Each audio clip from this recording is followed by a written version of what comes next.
Hello guys, welcome to pharmacy impact. इस वीडियो में हम बात करने वाले हैं AKTU यूनिवर्सिटी की थीसिस के रिगार्डिंग हम बात करेंगे। ये M.Pharm फार्मास्यूटिक्स की थीसिस है जो कि मेरी खुद की है, मैंने बनाई थी।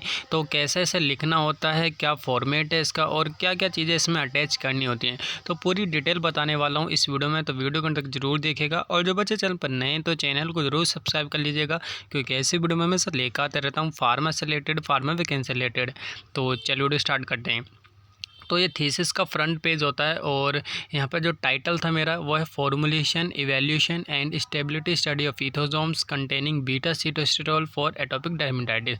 तो मीन्स यहाँ पे मैंने इथोसोम्स का जेल बनाया था बीटा सीटोस्टेरोल कंटेनिंग जो ड्रग थी इसमें एटोपिक डर्मेटाइटिस के लिए, ठीक है। तो यहाँ पर टाइटल का नाम हो गया फर्स्ट पेज पे, सबसे ऊपर आपको जो टाइटल का नाम लिखना है। देन यहाँ पे thesis submitted in part of fulfilment of the requirement of the degree of master of pharmacy in pharmaceutics by Sarvan, फिर एनरोलमेंट नंबर आ जाएगा, अंडर द सुपरविजन ऑफ आ जाएगा, किसके अंडर में हो तो उनका नाम आ जाएगा, professor doctor Mohammad Sarfaraz Alam and college का नाम HMT college of pharmacy greater Noida and logo faculty of pharmacy. तो ठीक है, जो ये स्टार्टिंग के पेज है फॉर्मेट है, ये आपको बनाया जो है वो ऑलरेडी आपको मिल जाएगा, जो कि वेबसाइट पर अवेलेबल होता है AKTU की, ठीक है।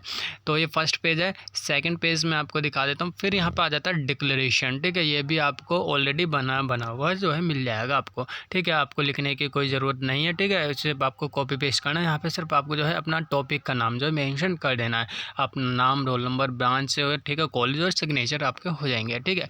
ये तो बाद में लिखा जाता है, पहले जो है थीसिस लिखी जाती है इंट्रोडक्शन से लेकर रेफरेंस तक, ठीक है। तो ये बाद में अटैच करना होता है। फिर मैं आपको दिखा देता हूँ क्या क्या यहाँ पे जो है लिखना होता है। तो फर्स्ट पेज के बाद डिक्लेरेशन हो गया, फिर सर्टिफिकेट आपको लिखना होता है, ठीक है। तो सर्टिफिकेट इसमें आप देख सकते हैं क्या क्या लिखा हुआ है। नेम है, एनरोलमेंट है, टॉपिक का नाम है, ठीक है, मास्टर ऑफ फार्मेसी डिग्री यहाँ पे लिखा हुआ है, यहाँ पे सिग्नेचर ऑफ द सुपरवाइजर भी यहाँ पे लिखा हुआ है, ठीक है। तो पूरे साइन यहाँ पे किए जाते हैं। नेक्स्ट है certificate of thesis submission for evaluation, ये स्टूडेंट्स के लिए है। तो यहाँ पे स्टूडेंट के सिग्नेचर होंगे और सब पे यहाँ पे टिक कर दिया गया है। तो इसे आप पढ़ लीजिएगा। ये फॉर्मेट आपको जो है ऑलरेडी AKTU की वेबसाइट पर बन जाएगा, सिर्फ आपको इसे कॉपी पेस्ट करना है और कुछ जो है चीज़ें एडिट करके आपको मेंशन कर देना है। नेक्स्ट इसके बाद लिखना है सर्टिफिकेट फॉर गाइड के लिए। तो यहाँ पे देखिए गाइड के साइन होंगे और कॉलेज के डायरेक्टर के साइन होंगे और आपके भी साइन होंगे, ठीक है। तो ये फाइनल इवैल्यूएशन का सर्टिफिकेट है। इसके बाद जो लिखना है वो आपको एब्स्ट्रैक्ट लिखना होता है। एब्स्ट्रैक्ट क्या होता है, तो देखिए एब्स्ट्रैक्ट जो है पूरी थीसिस का या रिसर्च आर्टिकल का जो है कंपाइल फॉर्मेट होता है, यानी कि पूरी थीसिस आपको पढ़ने की ज़रूरत नहीं है। आपको जो पूरी थीसिस में आपने जो भी लिखा है रिसर्च आर्टिकल में, वो आपके पूरे इस एब्स्ट्रैक्ट में जो है मेंशन हो जाता है। तो इसमें देखिए आप कैसे लिख सकते हैं पूरी थीसिस का। तो सबसे पहले आपको इंट्रोडक्शन का 2-4 लाइनें आपको लिख देनी है, ठीक है। आपका ऑब्जेक्टिव क्या है, जैसे मैंने लिख रखा ऑब्जेक्टिव आप लिख सकते हैं। फिर उसके बाद मटेरियल मेथड, कौन कौन से मटेरियल आप यूज कर रहे हैं, मेथड कौन सा यूज़ कर रहे हैं। उसके बाद रिजल्ट एंड डिस्कशन आप लिख सकते हैं, क्या क्या आपका रिजल्ट आया था, ठीक है। उसके बाद कंक्लूजन क्या निकल गया है, ठीक है। एंड देन आपको कीवर्ड मेंशन कर देने। तो इस तरीके से आप जो है एब्स्ट्रैक्ट लिख सकते हैं, ठीक है। तो बहुत ही सिंपल तरीके से यहाँ पे मैंने लिखा और यही फॉर्मेट होता है एब्स्ट्रैक्ट लिखने का, ठीक है। इसके बाद एक्नॉलेजमेंट आप लिख सकते हैं। तो एक्नॉलेजमेंट भी आप जो अपने से लिख सकते हैं, ठीक है। इसके बाद आ जाता है table of list of tables आपको लिखना होता है। ये आपके जो है थीसिस लिखने के बाद ही लिखा जाएगा। फिर आपको लिखना है लिस्ट ऑफ फिगर्स, जितने भी आपने फिगर्स लिख रखे हैं उनका सीरियल नंबर, नाम उस फिगर का और कौन से पेज पर जो है मेंशन है। इसी तरीके से list of abbreviation and symbol आपको लिखने होंगे, कौन कौन से आपने एब्रीविएशन उसमें यूज़ किए हैं, सिंबल कौन कौन से यूज़ किए हैं। जैसे मेरी डिसीज़ थी एटोपिक डर्मेटाइटिस, उसके लिए मैंने एब्रीविएशन यूज़ किया AD। ड्रग थी मेरी बीटा सीटोस्टेरोल, उसके लिए मैंने यूज़ किया BS, ठीक है। तो BS फॉर बीटा सीटोस्टेरोल। ऐसे जितनी भी फुल फॉर्म्स हैं, शॉर्ट फॉर्म्स जो आपकी थीसिस में यूज़ हो रही हैं वो आपको सारी मेंशन कर देनी है। इसके बाद जो हो जाएगा टेबल ऑफ कंटेंट्स, ठीक है। तो declaration, certificate, abstract, acknowledgement, list of table, list of figure, list of abbreviation, symbols, ठीक है। नेक्स्ट आपको पूरी जितनी भी आपकी हेडिंग्स हैं, टॉपिक का नाम है, वो आपको यहाँ पे इस तरीके से मेंशन कर देनी है, ठीक है। तो यहाँ पे देखिए मैंने लिख रखा चैप्टर 1 इंट्रोडक्शन और यहाँ पे नेक्स्ट है ह्यूमन स्किन और इसके आगे लिखा हुआ 1.1, ठीक है। तो ये कैसे लिखना है, तो चैप्टर वाइज ही आपको लिखना है, ठीक है। तो जैसे चैप्टर 1 इंट्रोडक्शन, चैप्टर 2 हो जाएगा ड्रग प्रोफाइल, चैप्टर 3 आपका रिव्यू लिटरेचर, ठीक है। तो चैप्टर 1 है तो उसमें जितनी भी हेडिंग होंगी तो आपको 1 से ही स्टार्ट करनी है, 1.1, और ये 3 पॉइंट तक आपको लिखना है, ठीक है। जैसे 1.1 है, 1.2 और फिर 1.2.3, ठीक है। 3 तक आपको लेके जाना है, 4 पॉइंट तक आपको नहीं लिखना है, ठीक है।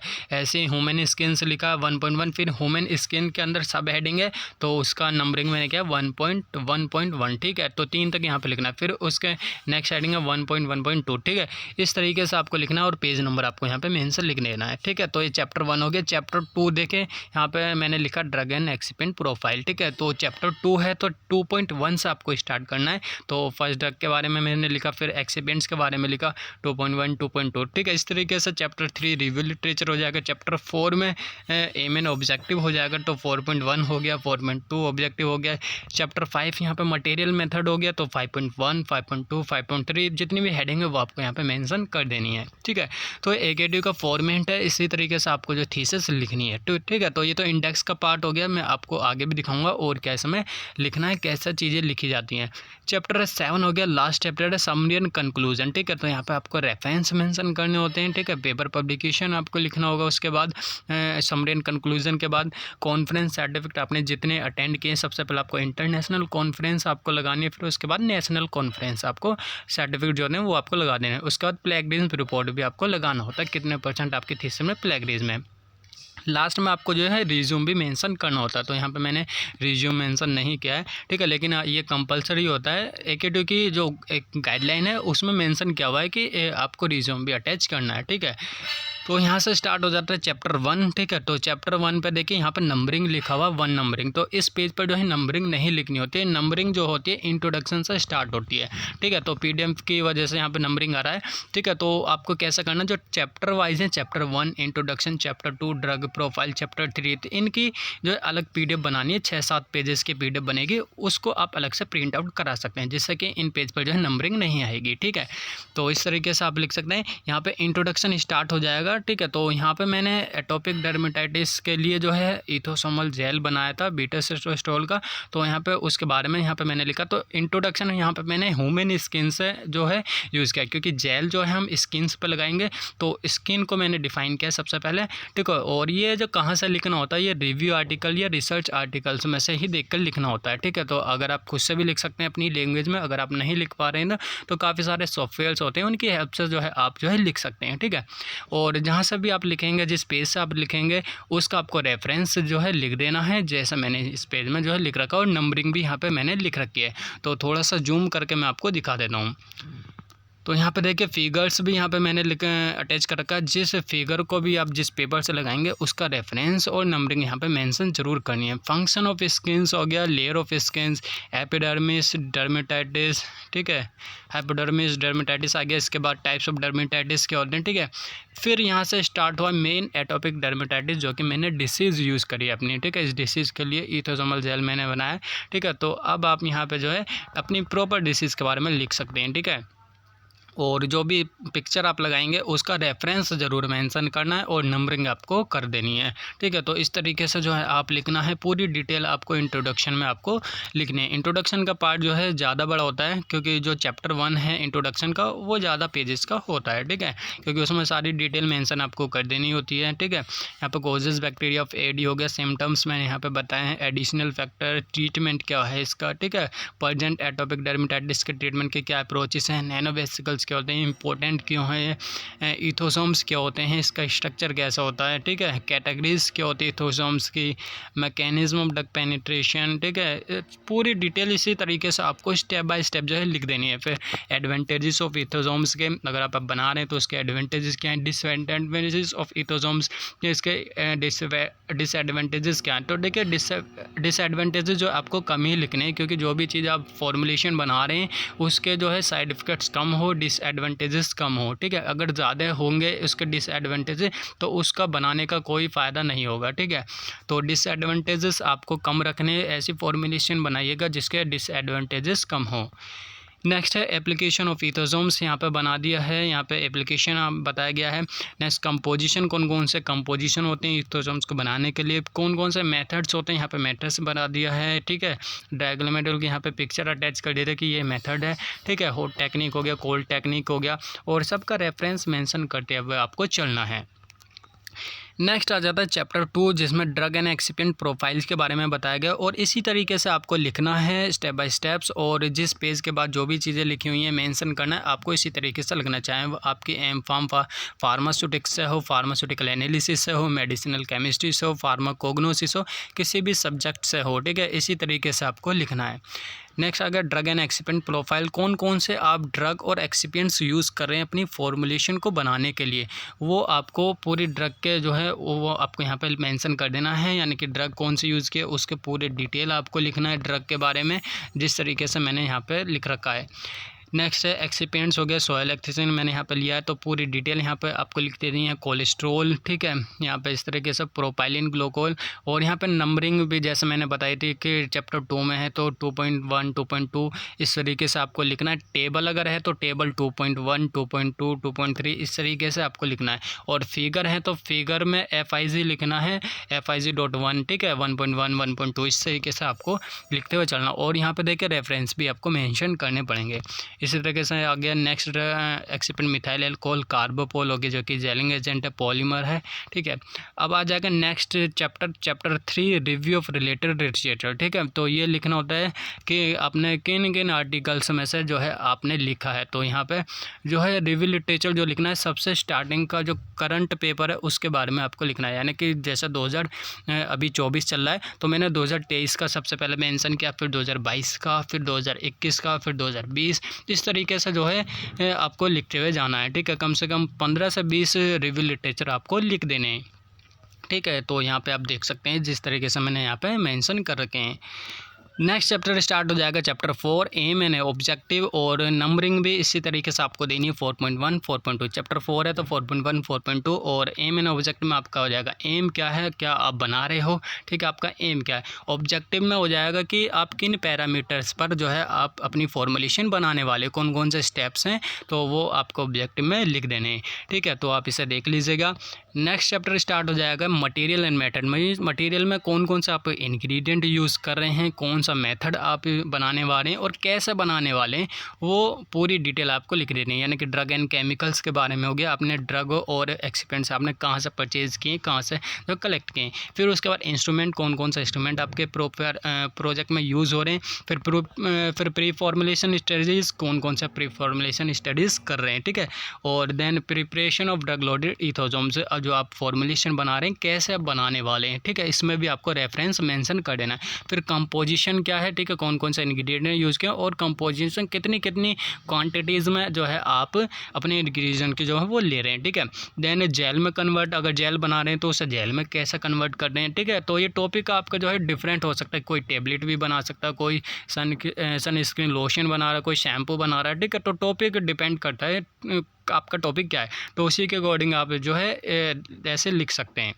ये जेल में बना रहा हूँ तो ये जेल के ही अकॉर्डिंग मैं आपको बता रहा हूँ। यहाँ पे फिर कैरेक्टराइजेशन हो गया, particle size, poly dispersibility, zeta potential determination, इसी तरीके से डिटर्मिनेशन ऑफ एंटाइपिन में इफिकेसी, ठीक है, पीएच डिटर्मिनेशन करेंगे, फिर उसके बाद विस्कोसिटी करेंगे, स्प्रेडेबिलिटी स्टडी करेंगे, फिर एक्सक्रूडेबिलिटी स्टडी, फिर लास्ट में in vitro study, and lastly जो होगा स्टेबिलिटी स्टडीज़ भी है मेरे प्रोजेक्ट में, तो लास्ट में आ जाएगा stability studies as per ICH guideline, ठीक है।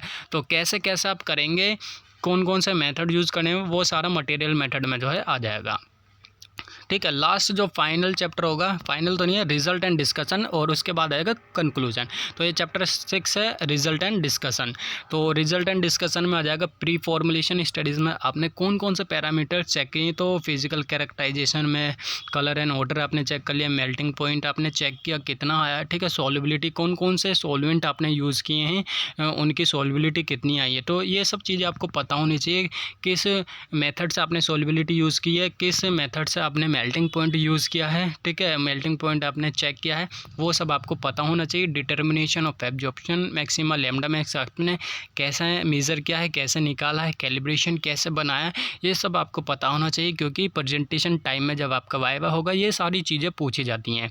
FTR आपने कैसे किया है, कहाँ से करा है, ठीक है, तो और ये पीक्स का क्या मतलब है, जो नीचे आ रही हैं कुछ ऊपर जा रही हैं, इनका क्या मतलब है, ठीक है, ये सब आपको पता होना चाहिए, पूरी डिटेल जो है पूछी जाती है। तो इस तरीके से आप जो प्री फॉर्मुलेशन स्टडीज़ में DSC आप कराते हैं, FTR कराते हैं, वो आपको ग्राफ यहाँ पे लगाने हैं, ठीक है। Characterisation of excipients, physical characterisation, अब आ गया एक्सिपिएंट्स, सबसे पहले हमने बनाया था अपनी ड्रग के बारे में, आपने बताया था कि उसका प्री फॉर्मुलेशन स्टडीज़ कैसा है, ठीक है।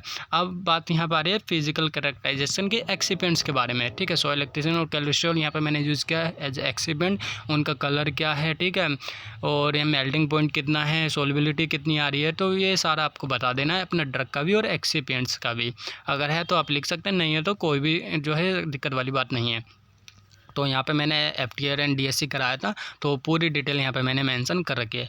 FTR DSC के बाद चलते हैं नेक्स्ट हेडिंग के जो मैंने कराया। तो यहाँ पे FTR सोलेक्टिंग कंपैटिबिलिटी स्टडीज़ यहाँ पे करनी होती है पूरे, ठीक है। ड्रग और एक्सिपेंट्स की कंपैटिबिलिटी स्टडी, क्या कोई चेंजेस तो नहीं आ रहे हैं, ठीक है, स्टेबल है या नहीं है। नेक्स्ट आएगा evolution of trial batches of ethosomes, ठीक है। अलग अलग बैच यहाँ पे बनाए F1 से F8 तक, और इसमें मैंने मिथेनॉल की कंसनट्रेशन चेंज करी थी।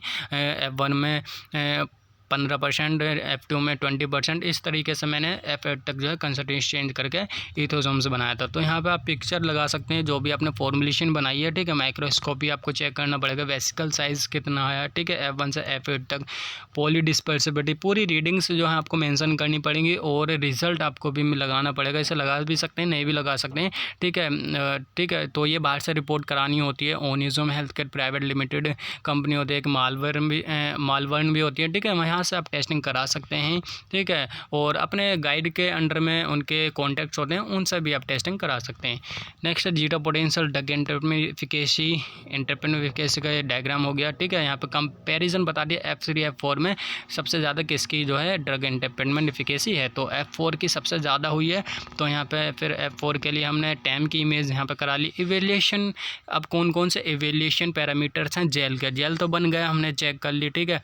पॉली डिस्पर्सिबिलिटी, जीटा पोटेंशियल हमने चेक कर दिया, ठीक है। ये सब करने के बाद इवेल्यूशन क्या क्या हम इवेल्यूशन पैरामीटर चेक करने वाले, तो फिजिकल जब बन जाएगा प्रॉपरली, ठीक है, तो फिजिकल डिस्क्रिप्शन हम चेक कर लेंगे, उसका रंग कैसा है, ठीक है, फिजिकल अपीयरेंस कैसा है, pH कैसा है। तो ये सब आपको पता होना चाहिए। pH किस इंस्ट्रूमेंट से मेज़र किया जाता है और कैसे मेज़र किया जाता है, ठीक है। और इसी तरीके से आपको अपना थीसिस लिखते हुए चलना है।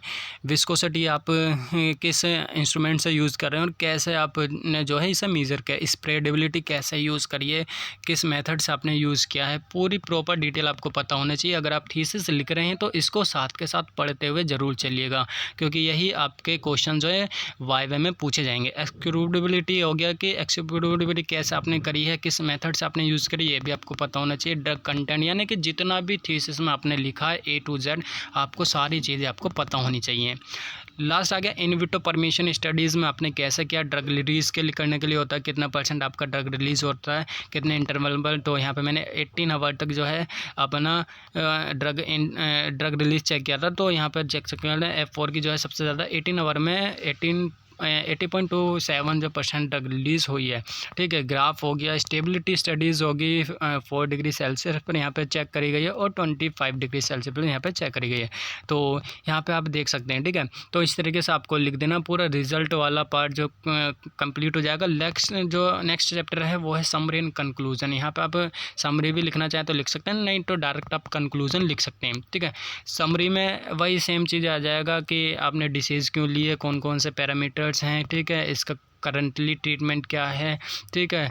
ये सारी डिटेल आप लिख सकते हैं। ड्रग के बारे में आपने कौन सी ड्रग यूज़ की है, इसके इफेक्ट्स क्या हैं, वो जो है समरी में आ जाएगा। इसके बाद जो कंक्लूजन आ जाएगा, आपको कंक्लूजन क्या लिखना है, उसमें रिजल्ट के आपके बारे में लिखना है कि आपने रिजल्ट के जो बेस्ट फॉर्मुलेशन थी उसका pH कितना आया था, ठीक है, जीटा पोटेंशियल कितना था, ड्रग एफिकेसी कितना था, ड्रग कंटेंट कितना था, ठीक है, विस्कोसिटी कितना था, टाइम इमेज में क्या आया था, ठीक है, in vitro drug release highest कितनी थी, वो सारा आपको कंक्लूजन में लिख देना है। और फाइनली लास्ट में स्टेबिलिटी स्टडी हमने किया था, उसके क्या उसमें चेंजेस हुए थे, उसमें आपको जो स्टेबिलिटी स्टडी में मेंशन कर देना है। तो इस तरीके से आपको कंक्लूजन लिख देना है, ठीक है। लास्ट में आ जाता है रेफरेंसेस, और रेफरेंसेस आपको लिखना होता है असेंडिंग ऑर्डर में, यानी कि अल्फ़ाबेटिकली ऑर्डर में आपको रेफरेंस लिखने होंगे। पहले A नाम वाले, फिर B नाम वाले, फिर C नाम वाले, इसी तरीके से D E F G H, ठीक है।